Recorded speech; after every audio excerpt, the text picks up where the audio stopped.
안녕하십니까. 바다 위의 작은 집 선박 전문 채널. 오늘은 엔진 냉각수 관리에 대해서 영상을 제작해 보았습니다. 아, 일단 수위 관리, 그 다음에 수질 관리, 부동의 특성 순으로 강의를 드리도록 하겠습니다. 일단 첫 번째 수질 관리입니다. 일단 이렇게 그 냉각수 통이 있다면, 통이 있죠. 그러면 이 안에 그 냉각수가 이렇게 차 있을 것입니다. 차 있는데 보통 이제 측심자가 있으면 측심자를 넣어서 측정을 하면 됩니다. 이 양을 측정을 하는데 적정량은 그렇습니다. 일단 요 하단부에 보면 이 쿨러가 위치하게 됩니다. 쿨러. 그 선박 엔진 같은 경우는 외부에서 해수가 들어와서 이, 이 냉각수를 이제 식혀주게 됩니다. 온도를 내리게 되는데 여기서 해수가 들어오죠. 해수가 들어와서 온도를 떨어뜨리는 역할을 합니다. 그러면 엔진을 냉각하고, 들어오면 뜨겁죠. 그거를 이제 해수로 냉각해주는 원리로 해서 작동을 하는데, 양은 그렇습니다. 일단 수위를 정할 때 이 쿨러까지 있는 높이, 이 부분은 반드시 물에 잠겨 있어야 됩니다. 그래서 이 부분을 L로 표시를 해주고요. 로. 그 다음에 이 탱크의 가장 그 높은 곳, 여기를 H라고 표시를 평상시에 해 주시면 좋습니다. 그리고 항상 수위는 한 절반 정도에 위치하는 게 좋습니다. 좋고요.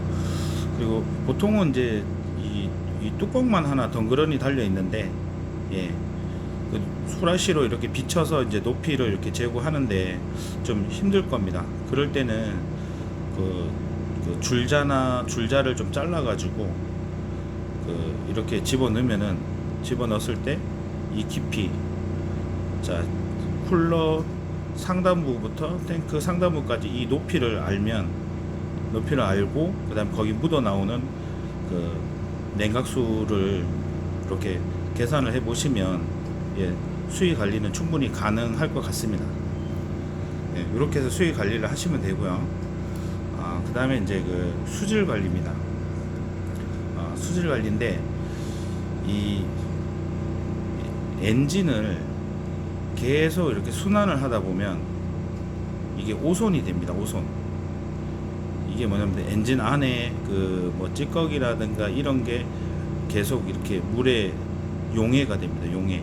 그래서 불순물이 계속 늘어나는데, 이거는 그 엔진 나중에 이게 쌓이면은 용해된 물질이, 불순물이 많아지면, 점점점 많아지면 그 냉각 효율이 급격하게 떨어지고, 끓는 점도 이제 불순물일 때, 순수한 물일 때보다 불순물일 때 훨씬 온도가 낮은 데서 이제 끓고 거품이 발생하게 됩니다. 거품이 많이 생기겠죠. 그 불순물이 많아지고 오염된 상태가 심화될수록. 그럼 요거는 어떻게 측정을 하느냐 하면 TDS 측정기가 있습니다. TDS, 그러니까 용해된 촌 물질의 양, 그러니까 불순물의 양이겠죠. 그거를 ppm 단위로 해서 측정해주는 장비가 있는데, 생긴 거는 이렇게 생겼습니다. 이렇게 생겼습니다. 이렇게 생겼는데, 그러면 요걸 가지고, TDS를 가지고 일단 에어컨 응축수, 그 다음에 수돗물, 순으로 해서 그 안에 그 불순물, 고형물 뭐 요런 양이 얼마나 들어있는지 한번 보도록 하겠습니다. 작동 방법은 온오프를 키시고요. 맨 위에 게 온오프입니다. 그 다음에 요거는 이제 그 모두 설정입니다. 자, EC, 그 다음에 TDS, 요 두 개의 기능을 왔다 갔다 할 때는 요 모드를 눌러 주시면 됩니다. 지금 현재는 TDS 모드입니다. 일단 깨끗한 물이라고 보통 생각할 수 있는 이렇게 수돗물 같은 경우에 저희가 측정을 한번 해보면, 수돗물 같은 경우 한 34, 35, 이 정도면 굉장히 깨끗한 겁니다. 그 다음에 응축수, 우리 에어컨 같은 걸 사용하면은 대기 중에 온도차를 위해서 물이 응축되지 않습니까? 그 응축수 같은 경우는 이렇습니다. 이건 조금 더 낮죠, TDS가. 예. 그리고 지금 수온이 23도, 그리고 TDS 불수분 양이 한 26 정도 된다고 나와 있습니다. 이건 굉장히 상태가 좋은 겁니다. 그러면 바닷물은 어떨까요? 바닷물을 한번 찍어 보도록 하겠습니다. 지금 바닷물을 좀 받아왔는데 요건 TDS가 어떻게 되는지 한번 보겠습니다. 예, 숫자가 쪼르륵 올라가고 있습니다. 300. 예, 지금 바닷물 퍼온 건데 요건 한 350 정도 나옵니다. 그리고 수온이 22도고, 예, 이런 식으로 해서 TDS를 이용해서 불순물의 양을 잴 수가 있습니다. 이게 숫자상으로 확인을 할 수가 있습니다. 보통 보면 수돗물이, 일반적인 수돗물은 한 50 정도 나오고, 그 다음에 이 부동액을 붓게 되면 부동액 자체도 어떤 고형물이기 때문에 찍힙니다. 그래서 보통 이제 50대 50으로 섞었다 보면은 한 850 정도 찍힐 겁니다, TDS가. 그 다음에 요거를 이제 6개월 사용했을 때 TDS가 한 1000까지 늘고, 그 다음에 1년 정도 사용하면 한 1600까지 TDS가 올라갈 겁니다. 예. 그렇게 이제 그 오염도를 눈으로 확인할 수가 있습니다. 도표를 이렇게 만들어 보면은 이렇게 확인할 수가 있습니다. 예, 그런 식으로 해서 수질 관리를 하시면 되겠습니다. 그 다음에 이제 그 손상 관리, 구조적으로 일단 냉각수는 엔진을 냉각하고 오는데 이제 쿨러 쪽으로 들어오겠죠. 이때 외부에서 이제 해수로 이렇게 냉각을 하게 되는데, 간혹 보면은 이 해수 쿨러 쪽에 이 해수가 지나는 배관이 터져가지고 해수가 이렇게 새가지고 냉각수에 해수가 혼입되는 경우가 있습니다. 요거는 어떻게 찾느냐? 요거를 찾을 때는 보통 옛날 사람들은 이렇게 손으로 찍어가지고 입에 대보고 짠맛이 느껴지냐 안 느껴지냐 그런 걸로 한다고 하는데, 예, 그렇게 하시면 큰일 납니다. 왜 큰일 나는지 조금 이따가 부동액 특성 설명할 때 말씀드리겠습니다. 절대 그렇게 하시면 안 되고, 보통 염도계를 이용하시면 됩니다. 요럴 때는 쿨러가 터졌는지, 이 쿨러가 터졌는지를 보려면 염도계로 주기적으로 한 번씩 찍어 보시면 됩니다. 염도계는 이렇게 생겼습니다. 예, 이렇게 생겼고 전원을 켜시고요. 그 다음에 요 바닷물에 한번 집어넣어 보겠습니다. 일단은 요 염도계를 수돗물에 먼저 한번 집어넣어 보겠습니다. 일단은 수돗물을 가지고 와서 수돗물에 넣어 보겠습니다. 하면 염도가 0 찍히죠. 그 다음에 바닷물을 가지고 오겠습니다. 바닷물을 가지고 와서 염도계를 한번 넣어 보겠습니다. 염도계를 넣으면은, 예, 염도가 한 2.2 정도 찍히네요, 그죠? 예, 2.2 정도 찍히고 수온이 23도라고 나오고 있습니다. 예, 이런 식으로 해서 염도계를 이용해서 냉각수에 혼입된 염분을 측정을 합니다. 그렇게 해서 이제 파공 여부를 확인할 수가 있습니다. 절대로 입으로 맛을 보면 안 됩니다. 독극물이기 때문에 절대 맛보면 안 되고, 이렇게 장비를 사용해서 손상 유무를 파악을 해야 됩니다. 그 다음에 이제 우리가 이제 부동액을 시석을 해야 될 거 아닙니까? 이걸 사용을 하기 위해서는 부동액을 적정량을 넣어야 되는데, 그럼 적정량이 얼마큼이 적정량이냐? 예. 보통 보면 이제 40에서 50% 정도를 섞으라고 엔진 매뉴얼에 보통 나와 있습니다. 나와 있고, 회사마다 다른데 이렇게 보통 50% 정도 섞으라고 나온 데가 대부분일 겁니다.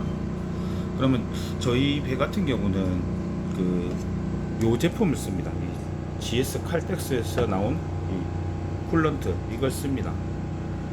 이걸 쓰고 이 통은 3리터가 들어가고요. 그리고 요 뒤쪽을 보시면 이 쿨런트 냉각수에 들어가는 이 부동액에 대해서 특징이 이렇게 쭉 나와 있습니다. 글자가 너무 작아서 잘 안 보이는데 조금 이따가 확대해서 보여드리도록 하겠습니다. 일단은 그 이 비율 같은 경우는 이 부분에 나옵니다. 이 부분에 나오는데 요거를 한번 확대를 해 보겠습니다. 확대를 해 보면 이렇게 되어 있습니다. 자, 50%를 섞으면은 37도까지 어느 점이 37도가 되고 40%를 섞으면은 어느 점이 24도가 됩니다. 그 다음에 그 내가 이제 제대로 넣는지 보려면 보통 이제 광학 비중기를 사용해서 이렇게 측정을 합니다. 광학 비중기를 사용하는데 생긴 거는 이렇게 생겼습니다. 이렇게 생겼고 여기 보면 이제 그 B2가 판이 있고 뭐 손잡이가 있고 저반 렌치가 있고 뭐 구조는 간단하게 생겼습니다. 실제를 보면 이렇게 생겼습니다. ATC 해가지고 있죠. 요건 0점 조정하는 겁니다. 일단 물을 넣고 0점 조정을 하는데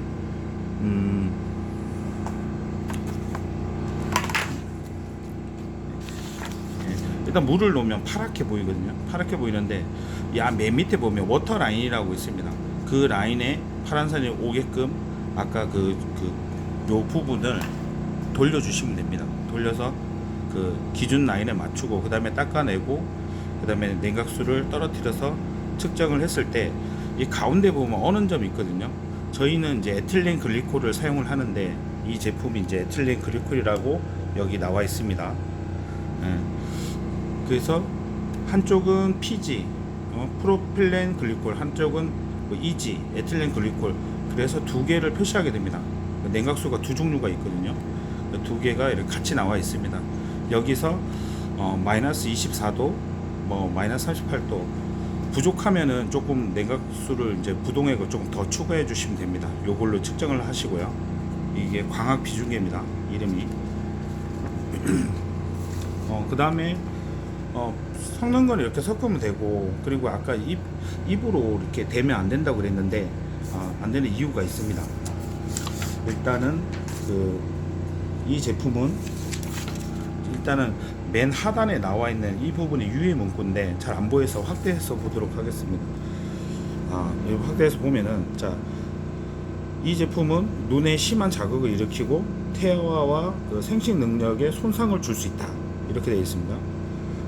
그 다음에 장기에 손상을 일으킨다. 장기간 또는 이제 반복적으로 노출될 때는 장기에 손상을 입는다라고 되어 있습니다. 노출이 되면. 그래서 이 부동액을 취급할 때는 보호 장갑을 착용하고 보호의와 눈, 안면 보호구를 반드시 착용하라고 명시가 되어 있습니다. 그래서 독극물이라는 얘기거든요. 여기 보면 굉장히 해로운 물질로 되어 있기 때문에 반드시 보호 장구를 착용하시고 작업하시는 게 좋습니다.